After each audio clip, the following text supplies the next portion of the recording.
이번 방송에서 제공하는 투자 정보는 투자 판단에 대한 조언입니다.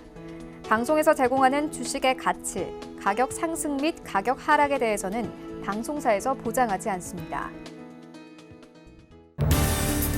시청자 여러분 안녕하십니까. 오늘장 내일장 1부 출발하도록 하겠습니다. 서정덕입니다. 시장이 지속적으로 조정을 받고 있는 상황입니다. 오늘쯤이면 반등이 나오겠지라는 구간에서 지속적으로 밀리다 보니 피로도가 쌓일 수밖에 없는 상황인데 일단은 기업 실적들이 발표가 되고 있습니다. 실적들은 예측한 대로 좋지 못합니다. 하지만 예측한 대로 좋지 못하게 나오면 오히려 확인한 뒤에 올라가는 기현상이 이번 분기에는 발생을 하고 있는데요. 삼성전자도 그랬고 오늘 SK하이닉스도 그런 모습들을 보여주고 있습니다. 그런데 미국 증시와 비교할 때 지금 우리 시장이 너무나 못 간다. 답답하다라는 이야기가 나오는데 그럴 수밖에 없는 시장 상황도 이해를 해야 될 것 같습니다. 일단 폭은 깊지 않았지만 그리고 크지 않았지만 지속적으로 올라왔던 우리 시장 분명히 부담이 될 수 있는 구간이었고요. 여기에 국제유가가 지금 지속적으로 올라옵니다. 그리고 달러 강세가 오늘도 이어지는데 1150원대를 가볍게 뛰어 올라온 달러는 우리 시장의 큰 악재로 지금 받아들여지고 있습니다. 이 외에도 시장 요인들이 부담되는 것들이 많고요. 북러 정상회담 지금 진행 중인데 우리 시장에는 이렇다 할 호재 이슈는 가져다 주질 못하고 있는 상황입니다. 그러다 보니 거래소 시장도 지금 침체입니다. SK하이닉스 실적 발표 이후에 오히려 상승하면서 전기전자 업종만 지금 선방하고 있고요. 운송장비나 제약바이오, 화학, 중국 관련 소비주 모두 하락하고 있고 특히나 제약바이오 관련주들의 낙폭이 오늘 깊습니다. 코스닥 쪽에는 그대로 더 영향을 주고 있는데 시총 상위주 가운데 오르는 종목 찾아보기 거의 힘들 정도로 제약바이오 업종들 눌리고 있는 상황이고요. 일부 테마 업종들만 소폭식 상승 흐름을 가져가고 있는 상황입니다. 여기에 국내 경기가 좋지 못하다라는 시그널들이 하나 둘씩 지금 발표가 되고 있는 상황 속에서 시장 상황 어떻게 바라봐야 하는지 그리고 어떤 대응 방향성이 필요할지 오늘장 내일장 1부에서 확인해 보도록 하겠습니다. 헤드라인 뉴스부터 전해드립니다. 지난 1분기에 국내 경제는 역성장했습니다. 금융위기 이후 가장 낮은 성적표를 받아들였는데요. 한국은행은 올해 1분기 실질 국내 총생산 GDP가 직전 분기에 비해 마이너스 0.3%를 기록했다고 밝혔습니다. 수출은 2.6% 줄어 5분기 만에 가장 낮았고 투자, 특히 설비 투자는 10.8% 급감해 IMF 구제금융을 받았던 지난 1998년 1분기 이후 최저치였습니다. 여기에 민간 소비와 정부 소비마저 각각 12분기, 16분기 만에 최저치를 기록하며 수출과 투자, 소비까지 모두 부진했던 것으로 나타났습니다. 지난해 가계 지출 금액이 전년보다 감소하며 소비가 위축되는 양상을 보이고 있습니다. 통계청의 가계 동향 조사 지출 부문 결과를 보면 지난해 한 가구의 한 달 평균 지출 금액은 253만 8천 원으로 전년보다 0.8% 감소했습니다. 물가 상승을 고려한 실질적인 소비 지출을 계산하면 한 달 평균 243만 원으로 더 내려가 감소폭도 전년보다 2.2% 감소로 더 커졌습니다. 반도체 가격 하락 등의 이유로 SK하이닉스의 올해 1분기 영업이익이 지난해 같은 기간에 3분의 1 수준으로 줄었습니다. SK하이닉스는 1분기 매출 6조 7,727억 원, 영업이익은 1조 3,665억 원이라고 밝혔습니다. 영업이익은 지난 분기와 비교해서는 69.2% 감소했고 지난해 같은 기간보다도 68.7%나 줄었는데 이는 지난 2016년 3분기 영업이익 7,260억 원 이후 가장 적은 수준입니다. LG전자가 국내 스마트폰 생산을 중단 공식화하고 생산 라인을 베트남으로 이전키로 했습니다. LG 측은 이번 결정이 글로벌 스마트폰 시장 침체 상황에서 스마트폰 사업의 수익성을 개선하고 생활가전 분야에서 새로운 수요가 지속적으로 증가하는 데 따른 경영 효율화 방안이라고 덧붙였습니다. 증시 흐름 이어갑니다. 코스피 지수는 2200선 아래에서 오늘도 움직입니다. 어제 2200선 간신히 회복하면서 마감을 했는데 오늘 또다시 2200선 밑에서 움직입니다. 낙폭 퍼센테이지로 보면은 굉장히 큰 편은 아닙니다. 0.36% 빠지고 있는데 일단 지속적인 하락이 문제입니다. 자, 그렇다면 하루간의 흐름을 짚어보도록 해야 될 텐데요. 보시면 장중에 2200선 부근까지는 올라갔는데 바로 터치하지 못하고 밀려 내려오는 모습 확인이 되고요. 변동폭도 위아래로 크지 않고요. 종일 파란불 라인에서 움직이고 있습니다. 지금 수급 확인해 보도록 하죠. 수급 보시면 기관 외국인 동반 매도인데 기관이 매수하다가 결국에 지금 매도로 전환을 했습니다. 투신 쪽에서 지금 매도 물량이 좀 나오고 있고요. 금융투자와 연계금은 오히려 삽니다. 그리고 하락장에서 개인은 680억 원 담고 외국인은 602억 원 팝니다. 다음 살펴보도록 하죠. 전해드린 대로 삼성전자와 SK하이닉스는 올라갑니다. 특히나 SK하이닉스 3분의 1 토막이 지금 영업이익이 낮는데도 불구하고 오히려 주가는 올라갑니다. 확인하고 가자라는 측면이었던 것 같고요. 어닝 쇼크 수준이 아니라 시장에서 예측했던 부분으로 확인이 되자 SK하이닉스 주가는 오히려 오름세를 보이고 있는 상황입니다. 현대차 실적 발표 잘 나왔습니다. 그리고 기아차도 실적 발표했는데 통상임금 부분이 해결이 되면서 둘 다 잘 나왔는데 오히려 실적 발표 이후에 살짝 밀리는 모습입니다. 셀트리온 3%나 빠지고요. 6위부터 10위 구간 살펴보도록 하겠습니다. 자, 보시면 LG화학, 포스코 올라가지만 삼성바이오로직스 무려 6% 가까이 빠집니다. 현대모비스도 2%대의 조정이 좀 나오고요. LG생건이 오랜만에 3%대의 급락세가 연출이 됩니다. 다음 살펴보도록 하죠. 자, 보시면 신한지주, KB금융, 금융주들 소폭 올라가는 가운데 네이버도 12만 원 터치 이후에 지속적으로 소폭씩 올라갑니다. SK텔레콤 24만 원 지지 단단히 받고 있고요. 삼성물산의 낙폭이 5%, 10만 5천 원대까지 다시 밀려 내려왔습니다. 다음 살펴보도록 하죠. 코스닥은 752.20포인트, 0.74% 하락입니다. 낙폭이 거래소 대비 더 큽니다. 하루간의 흐름 살펴보도록 하죠. 자, 보시는 바와 같이 장중에 751 저점인데 지금 현재 포인트도 저점 부근에서 하회하고 있습니다. 수급 주체 보도록 하죠. 개인만 삽니다. 619억 원, 기관, 외국인, 쌍끌이 매도가 지금 양시장 모두 나오고 있는데 연기금만이 36억 원 사주는데 역부족입니다. 다음 살펴보도록 하죠. 전해드린 대로 지수가 많이 밀리는 건 시총 상위주 가운데 제약바이오들이 대다수가 포진을 해 있습니다. 그리고 대다수가 밀립니다. 지금 셀트리온 헬스케어, 셀트리온 3인방 오늘 낙폭이 큰데 그동안에 저점 찍고 지난 IR 시즌 이후에 저점 찍고 지금 지수 상승폭이 꽤나 컸습니다. 그러다 보니 지수 밀리면서 차익 실현 물량들 같이 나오고 있고요. 지금 CJENM, 신라젠, 헬릭스미스 모두 빠집니다. 포스코케미칼만 지금 소폭의 반등이 나오는데 2차 전지 관련주들은 그동안 워낙 많이 밀렸기 때문에 하락장에서 상승의 흐름이 지금 보여지고 있습니다. 다음 살펴보도록 하죠. 자, HLB부터 셀트리온 제약까지 모두 빠지는 가운데 스튜디오 드래곤도 9만 원 힘겹게 버텨주고 있고요. 펄어비스 다시 16만 원대까지 밀려 내려가네요. 다음 살펴보도록 하죠. 자, 휴젤도 밀리고요. SK머티리얼즈 밀리고 파라다이스, 제넥신, SFA까지 전 종목이 밀려 내려가면서 코스닥 시총 상위주들 오르는 종목 찾기가 어렵습니다. 원달러 환율 바로 짚어봅니다. 전해드린 대로 원달러 환율 문제입니다. 지금 어제 이어서 오늘도 급등 흐름들 이 거래일 연속으로 가져가면서 원달러 환율이 지금 1년 10개월 만에 가장 높은 수준까지 올라왔고요. 1158원 50전, 1160원도 지금 바로 뚫고 올라갈 기세까지 올라왔습니다. 금일폰 방송에서 제공해드린 정보는 투자 판단에 대한 조언일 뿐입니다. 해당 주식의 가치와 수익률 보장해드리지 않는다는 점 참고해 주시길 바랍니다. 시장 이슈 정리해보도록 하겠습니다. 유안타증권 메가센터 분당점에 백인범 대리 연결돼 있습니다. 대리님 안녕하십니까? 네, 안녕하십니까? 시장 또 밀립니다. 어떤 이슈로 계속해서 시장이 약세를 보이는지 점검해 주시겠습니까?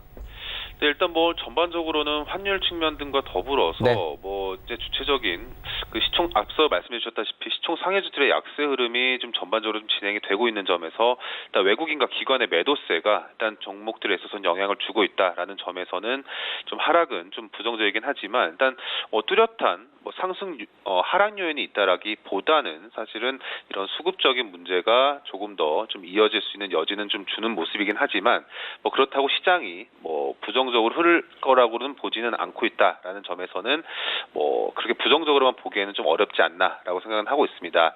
일단 오늘 아무래도 이제 그 큰 요인은 한국의 1분기 GDP 성장률이 좀 전년 분기 대비 좀 마이너스 전환에 따른 이런 요인 등이 좀 하락 요인으로 작용했다라는 점에서 일단 우선 시장 성격이 변하는지 여부를 일단 계속 체크를 해보시면 좋겠다 말씀을 드리겠고요. 일단 오늘 삼성전자 그의 이제 133조 원대 이제 시스템 반도체 투자 이슈가 그래도 전반적으로 종목들에 있어서는 오전장에는 좀 영향을 주었던 모습이었습니다. 일단 오후장 들어서는 일부 종목들 다시 좀 차익 실현 매물이 좀 밀리고 있기는 하지만 삼성전자의 이런 반도체 투자 이슈는 관련주들에 있어서 좀 이슈 소멸이라기보다는 중장기적으로 계속적으로 이슈를 좀 영향을 좀 줄 수 있는 요인이기 때문에 계속적인 관심은 필요하다라고 볼 수가 있을 것 같습니다. 일단 아마도 관련 뉴스 많이 보셨었기 때문에 일단 포인트만 말씀을 드리자면은 삼성전자는 국내 연구개발에 연평균 6조 원 그리고 장비를 포함한 생산 설비 투자에 연평균 5조 원대의 비메모리 반도체 분야에 투자가 예상된다라고 분석이 되고 있는 점 포인트로 보시면 좋을 것 같습니다. 일단 삼성전자가 비메모리 투자에 왜 투자를 결정했을까를 점검을 간략히만 해보자면 메모리 시장 대비해서 비메모리 시장 규모가 약 2배 이상 되기 때문인데요. 일단 그렇기 때문에 이러한 투자 발표가 실질적인 투자까지도 계속적으로 이어질 수 있다라는 여지 좀 점검을 해보시면서 일단 비메모리 장비 쪽과 소재 업체 쪽에 대한 수혜 기대감이 좀 들어오고 있는 상황이고 향후에도 이런 긍정적인 뷰가 유입될 가능성이 있다라는 점에선 일단 이들 관련주들로 꼽혀지고 있는 종목들 오늘 시장 내에서 그래도 상승률이 높았던 종목들은 좀 메모를 해두시고 계속적인 관심은 기울여 보시면 좋겠다 말씀드리고 싶습니다. 일단 우선 일각에서는 장비 관련주인 SFA 그리고 원익 IPS, KC텍 등에 있어서 주목을 하자라는 의견 있고요. 그리고 검사 장비 쪽인 유니테스트 오늘 강세 흐름 보여주고 있긴 하지만 자회사 테스티안이 비메모리 부분 전류 검사 쪽에 있어서 사업 분야가 좀 겹치는 만큼 일단 비메모리 관련해서 수혜주로서 유니테스트 역시도 좀 참고해 보시면 좋겠다 말씀드리겠습니다. 또 그리고 소재 업체 가운데에서 한솔케미칼과 원익 머티리얼즈에 있어서도 좀 주목해 보자는 의견이 있는 만큼 참고해 보시면 좋을 것 같고요. 일단 단기적으로는 이슈 반영에 따른 단기 조정 가능성, 시장 하락과 더불어서 조정 가능성은 염두할 수 있겠지만 일단 분할 매매 전략으로 접근하신 전략으로 해당 종목군들 투자 전략에 참고해 보자는 의견 드리겠습니다. 자, 일단 삼성전자의 비메모리 부분 투자에 따라서 어제 움직였던 종목들 그리고 앞으로도 봐야 되는 종목들까지 짚어주셨는데 이 외에도 시장에선 저희가 주목할 만한 부분이 있겠죠? 네, 일단 지금 시점에서 투자 심리는 좋지 못한 상황이긴 하지만 일단 엔터 업종 관련해서는 어느 정도 하방 지지에 따른 반등을 한번 노려볼 만한 업종 중에 하나이지 않을까라고 생각은 하고 있습니다. 일단 노이즈 많습니다. 그렇기 때문에 굳이 노이즈가 있는 업종에 왜 가야 되냐라는 좀 입장도 있긴 하겠지만 오히려 좀 객관적으로 봤을 때는 최근에 이러한 이슈는 밸류에이션에 영향을 준다라기보다는 심리적인 요인이 조금 더 크지 않을까라는 관점에서 일단 매수에 있어서 좀 부담이 덜한 업종 중에 하나로 지금 현재 주가가 좀 하락 중인 상황에서 좀 접근하시면 좋지 않을까라고 생각을 하고 있고요. 일단 부정적인 이슈 오늘 아무래도 YG엔터 같은 경우에는 3%대 좀 주가 하락 나오고 있긴 하지만 일단 부정적인 이슈 같은 경우에는 어느 정도는 주가의 급락은 좀 진정된 분위기가 좀 나오고 있지 않나라고 좀 보고 있습니다. 그렇기 때문에 최근 4월 들어서 블랙핑크의 이런 컴백이라던가 BTS의 이런 컴백 이후에 전 세계 차트에서의 흥행 등은 한국 엔터사들의 이런 핵심 아티스트의 경쟁력이 좀 여전하다라는 점을 보여준 데 주목을 하시면 좋을 것 같고요. 일단 우선 엔터 3사들 5월 14일을 전후로 1분기 실적 발표할 것으로 예상이 되고 있습니다. 일단 1분기 실적 발표를 전후로 일단 주가 회복 가능성이 좀 있다라고 보는 시각도 있는 만큼 일단 핵심 아티스트의 이런 경쟁력 그리고 유튜브 수익 등 이런 글로벌 음원 수익 확대가 좀 지속되고 있다라는 점에서는 일단 1분기 실적 발표를 전후로 올해 실적에 대한 방향성 긍정적으로 유입이 되면서 상승할 여지가 있다라는 점을 참고해 보시면 좋을 것 같습니다. 일단 엔터 관련주들 엔터 3사, YG 엔터, 빅뱅 제외하더라도 시청 수준으로는 저평가 영역이다라는 점에 좀 주목을 해보시면 좋을 것 같고요. SM 같은 경우에도 역시나 낮은 밸류에이션과 그리고 중국 음원 관련한 기대감 잔존해 있다라는 점. 그리고 JYP 엔터테인먼트 같은 경우 별다른 노이즈 없이 위기에 강한 점 등과 더불어서 일단 업종에 대한 투심이 완화된다면 추가적인 주가 프리미엄 받을 수 있다라는 여지가 있다라는 점에서 일단 3만 원 선을 하회한 주가긴 하지만 이 부분대의 하방 지지력 확인해 줄 수 있는지 계속적으로 관찰해 보시면 좋겠다 말씀드리겠습니다. 자, 이제 종합적으로 봤을 때 투자 전략들을 어떻게 가져가는지 좋을지 개괄적으로 여쭤보고 싶은데요. 어떤 방향이 맞을까요? 네, 일단 실적 시즌입니다. 그렇기 때문에 실적에 아무래도 주목을 해볼 수밖에 없다라는 점 포인트로 보시면 좋을 것 같고요. 일단 1분기 실적 시즌 들어감에 따라서 일단 금주 들어서 호실적을 발표했다던가 향후 실적에 대한 전망이 긍정적으로 바뀌는 기업군들 같은 경우에는 최근에 시장 하락과는 별개로 주가 상승이 눈에 띄게 좋아지는 모습도 보여주고 있는 모습입니다. 그렇기 때문에 이런 실적 턴어라운드가 가능할 종목군들을 계속적으로 추려보시면서 시장 하락 시에도 이런 저가 매수할 수 있는 그런 요인으로 작용할 수 있다는 점에 주목을 해보시면 좋을 것 같고요.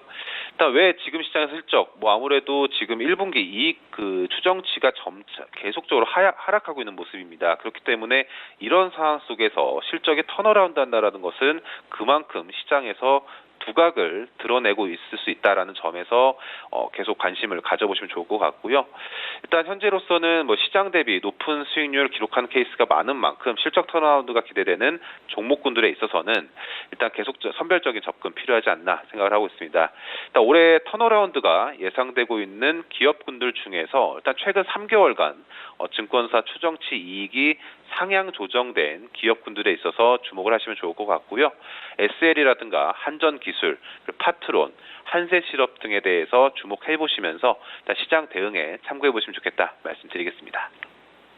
일단 실적 시즌이다 보니 턴어라운드가 기대되는 종목이나 업종에 한번 관심을 가져보자라고 말씀을 해주셨습니다. 자, 오늘 말씀은 여기까지 듣겠습니다. 고맙습니다. 네, 감사합니다. 유한타증권 메가센터 분당점의 백인범 대리와 함께했고요. 이슈 칼럼 이어갑니다.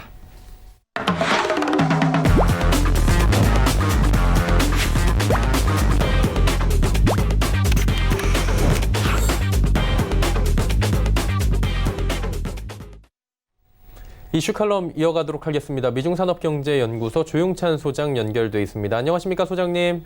예, 안녕하십니까? 예, 유가 부분 바로 여쭤보면서 출발을 해야 될 것 같습니다. 예상보다 훨씬 더 가파르게 올라오고 있는데 이유가 뭐 뻔합니다. 이란산 원유에 대해서 전면 금수 조치 단행을 시행을 했는데 일단 예외를 받는 국가였는데 우리나라가 지금 뭐 갑자기 예외 조치 연장이 안 된다라고 얘기가 나온 상황입니다. 이 부분부터 좀 짚어주시겠습니까? 아무래도 미국 같은 경우에는 작년 11월부터 이란산 원유 수입선을 바꾸라고 8개국에 요구를 했는데요. 충분한 시간을 줬다는 점. 그리고 이란이 대미 강경 자세를 지금 누그러뜨리지 않고 있는데요. 이 때문에 미국 같은 경우에는 이란 국고 수입의 40%를 차지하고 있는 원유 수입을 차단함으로 인해서 핵이라든지 미사일 개발 그리고 테러 지원을 못하도록 강제하기 위해서입니다. 제재가 해제되기 위해서는 이란이 농축 우라늄 시설 중단 그리고 핵시설 사찰 수용, 미사일 개발 중단뿐만 아니라 시리아에서 철수를 해야 되는 12가지 항목을 수용해야만 하는데 현재로서는 단기전에 끝날 가능성이 없고요. 또 그런 측면에서 미국 금수 조치에 제3국이 반하는 조치를 했을 경우에는 거액의 벌금 부과뿐만 아니라 미국 기업과의 거래 중단, 또 금융 서비스가 중단되면서 사실상 달러 거래에서 쫓겨날 수가 있기 때문에 미국 눈치를 봐야 하는 미국의 우방들 같은 경우에는 수입을 이제 끊지 않을까 생각이 됩니다. 이란산 원유 수입이 안 되면 우리나라 기업들도 타격이 있다라는 이야기들은 뭐 시청자분들께서도 종종 전에 들으셨을 텐데 좀 구체적으로 여쭙겠습니다. 원유 규모 그리고 어느 기업이 수입하고 있는지 좀 짚어주시겠습니까? 네, 우리나라는 지난해 말 기준으로 해서는 원유 수입량이 11억 배럴 정도가 되는데요. 그중에 이란은 5,800만 배럴 정도가 되니까 전체 수입량의 5.2%에 불과합니다. 우리나라는 원유 수입 국가들을 보면 사우디가 한 29%, 그리고 쿠웨이트, 이라크, UAE, 카타르 순인데요. 이란은 한 6위 정도 되고 있습니다. 이란산 원유를 수입하는 기업은 현대 오일뱅크 그리고 현대 SK 이노베이션, 하나 종합화학의 자회사들을 통해서 수입을 하고 있습니다. 네, 뭐 한화토탈이나 이렇게 이야기가 지금 나오고 있었는데 궁금한 게 이란산 원유가 뭐 깨끗하고 정제가 잘 된다 이런 얘기를 얼핏 들은 것 같은데 우리나라 정유사나 석유화학 기업이 이란산 원유를 선호한다라는 얘기가 있더라고요. 구체적인 이유가 있나요? 네, 아무래도 4가지 이유를 들어서 정유사들이 이란산 원유를 좋아하고 있는데요. 가격이 상대적으로 저렴하다는 겁니다. 국내 설비와의 또 호환성이 높고요. 또 불순물이 없고 또 양호한 품질을 갖고 있을 뿐만 아니라 낮은 운송 비용이 가장 큰 매력입니다. 이란산 원유는 초경질 원유이기 때문에 석유화학의 기초로 쓰이는 나프타 함량이 70에서 80%로 상당히 높은데요. 우리가 가장 많이 수입하는 두바이유를 정제했을 경우에 12% 정도 추출되는 것과 비교해 보면 아무래도 경제성을 갖추고 있고요. 또 1톤당 수입하는 가격을 보면 이란산이 477달러입니다. 미국산보다도 53달러 정도가 싸고요. 같은 중동산 카타르보다도 41달러 정도가 싸기 때문에 아무래도 가성비가 높다는 측면에서는 이란산 원유를 선호한 거는 사실입니다. 그러다 보니까 뭐 국내 산업계도 빨간불이 들어왔고 지금 대책 마련에 지금 고심을 하고 있다고 하더라고요. 결국에는 미국 결정이 석유화학업계에 국내에 어떤 영향을 줄 텐데 구체적으로 어떤 식으로 이제 움직이게 되는 거예요? 네, 우리나라는 초경질 원유 수입만 놓고 보면은 이란산이 전체 수입의 절반을 차지합니다. 이를 대체하려면은 미국의 서부 텍사스산 원유라든지 카타르, 호주, 러시아로 바꿔야 되는데요. 하지만 수입을 하더라도 테스트하는 시간이 많이 걸리고요. 또 안정적인 수입 물량을 확보할 수 있을지도 불확실한 상태입니다. 결국 이란산 초경질 원유를 100% 대체할 수가 없기 때문에 기업들은 원가 부담이 받을 수밖에 없고요. 또 유화업계 같은 경우에는 생산성과 수익성이 떨어질 뿐만 아니라 석유 제품 가격도 상승해야 하는데 정부의 눈치를 봐야 되기 때문에 아무래도 적자 추가가 불가피하다는 점에서는 이익의 증가세가 좀 둔화될 가능성이 크지 않을까 보여집니다. 이게 국제유가가 어느 정도 안정되나 했었는데 갑자기 급등을 하고 있는 상황이었고요. 여기에 이란 제재까지 더해지면서 급등 흐름이 조금 더 가팔라지고 있는 것 같은데 어떻습니까? 앞으로도 지속적으로 좀 올라갈 폭은 있겠죠? 네, 당연히 이란 같은 경우는 호르무즈 해협 봉쇄로 맞대응하고 있는데요. 이렇게 되면은 유가에는 지정학적 위험 부분이 반영이 되기 때문에 유가는 더 올라갈 가능성이 크지 않을까 보여집니다. 좀 문제는 계절적으로 현재 유가와 관련해서는 드라이빙 시즌에 들어가서 수요가 많은데요. 여기에 이란에 넘어서 베네수엘라, 리비아, 나이지리아 같은 경우에도 정정 불안으로 인해서 공급이 차질을 빚고 있다는 겁니다. 이로 인해서 단기적으로 국제유가는 70달러 전후까지는 올라갈 수 있을 거로 보여지는데요. 하지만 하반기부터는 좀 원유 가격이 안정될 가능성이 높습니다. 당장 러시아 같은 경우에는 6월 하순에 있는 오펙 총회에서 협조 간산 연장에 동참하지는 않을 것으로 보여지고요. 또 트럼프 대통령 같은 경우에도 이란 원유 금수 조치에 앞두고서 사우디나 UAE 등산 요청을 한 상태고요. 또 미국의 쉘 오일 생산이 하반기부터는 좀 본격화될 가능성이 크다는 점에서는 유가는 다시 하반기에는 좀 안정을 되찾지 않을까 보여집니다. 그러면 이제 이란 원유를 가장 많이 수입하는 나라들 순으로 타격이 있을 수 있다는 얘기인데 어느 나라가 수입을 많이 합니까? 아무래도 이란산 원유는 한 100만 배럴 정도로 많이 떨어져 있는데요. 하지만 세계 수요는 1% 정도에 불과합니다. 수입 국가를 보면은 중국, 한국, 인도, 일본, 터키, 대만 이런 순위로 되고 있는데요. EU 같은 경우에는 미국의 일방적 조치를 따르지 않겠다고 했던 만큼 이탈리아, 그리스도 아무래도 동참에 좀 소극적이지 않을까 보여집니다. 동참하지 않겠다고 밝힌 중국과 인도 같은 경우에는 아무래도 미국이 특혜 관세 제도 적용 대상에서 제외할 가능성이 있고요. 이렇게 되면 신흥국들 같은 경우는 물가 상승, 경상수지 적자 확대, 그리고 경제 펀더멘탈 악화라는 작년 여름에 일어났던 터키 쇼크가 재현될 가능성이 있는데요. 가장 우려스러운 점은 아무래도 아르헨티나에서부터 시작되지 않을까 보여집니다. 그리고 이란산 원유를 수입하는 국가들 쭉 말씀을 해주셨는데 눈에 띄는 건 역시나 중국입니다. 그런데 중국이 이에 대해서 반발을 하고 이것으로 말미암아 미중 간의 무역 분쟁 지금 거의 타결 직전인데 또 악화되는 거 아닌지 이런 얘기를 할 수 있을 것 같은데 이건 어떻게 보십니까? 네, 중국은 이란산 원유를 하루에 40만 배럴 정도 수입을 하는데요. 인도까지 합치면은 이란산 원유를 절반 이상을 수입합니다. 중국 입장에서는 이란은 7번째 원유 수입 국가이기 때문에 원유 금수 조치에 중국이 즉각 반발할 수밖에 없는데요. 중국 같은 경우에는 이란과 연간 350억 달러에 달하는 무역 거래를 물물 교환 형태로 하기 때문에 이란 원유 수입이 금지된다면 큰 타격을 입을 수가 있고요. 이 때문에 이란은 유조선의 운항 발신기를 끊고 중국에 밀 수출할 계획도 세우고 있고요. 또 북한처럼 미국의 감심한 허점을 파고들면서 해상에서 원유를 안 거래할 가능성이 있기 때문에 미국의 금수 조치가 효과를 볼지는 현재로서는 좀 불투명한 상황입니다. 일단 이란산 원유 수입을 하지 않는다라는 이 조치에 우리나라 기업들이 지금 대체를 찾고 있는 건데 일단은 미중 간 무역 분쟁에다가 유가까지 상승을 계속하고 있어서 우리나라 경제는 결국엔 또 악영향을 주는 거겠죠? 그렇습니다. 유가가 90달러까지는 급등하지는 않을 것으로 보여진다는 점은 아무래도 다행이긴 하지만 조금씩 살아나기 시작했던 세계 경제가 유가 상승에 발목이 걸릴 가능성이 큰데요. 아무래도 물가 상승에 따른 악영향을 피하기 위해서 금리를 인상해야 되기 때문에 그렇습니다. 또 중동 지역의 지정학적 위험이 높아지면은 그동안에 이 지역을 개척해왔던 우리나라 수출 기업이라든지 건설 기업들 같은 경우는 피해가 있을 거로 보여지고요. 특히 미중 간의 패권 다툼이 본격화됐을 경우에는 아무래도 우리나라 같은 경우에는 최악의 경우를 대비한 플랜 B 전략도 세워야 되기 때문에 기업 입장에서는 아무래도 만만치 않은 국제 환경 변화가 아무래도 경영에 어려움을 처해질 가능성이 있지 않을까 보여집니다. 네.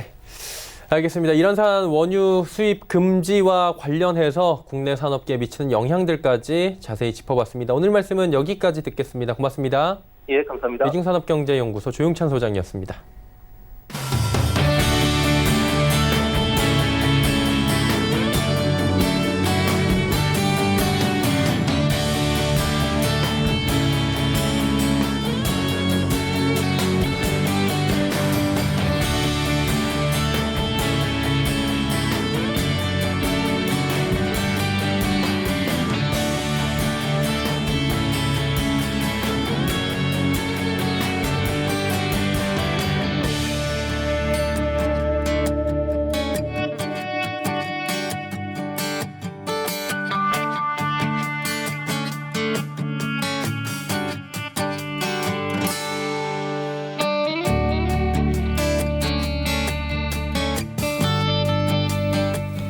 오늘 저녁일장 1부 함께 하셨습니다. 잠시 뒤 2부 예고해드립니다. 2부에서는 두 분의 전문가와 함께 종목 짚어드리고요. 종목 상담까지 이어가는 시간 준비가 돼 있습니다. 잠시 뒤 2부에서 뵙겠습니다. 고맙습니다.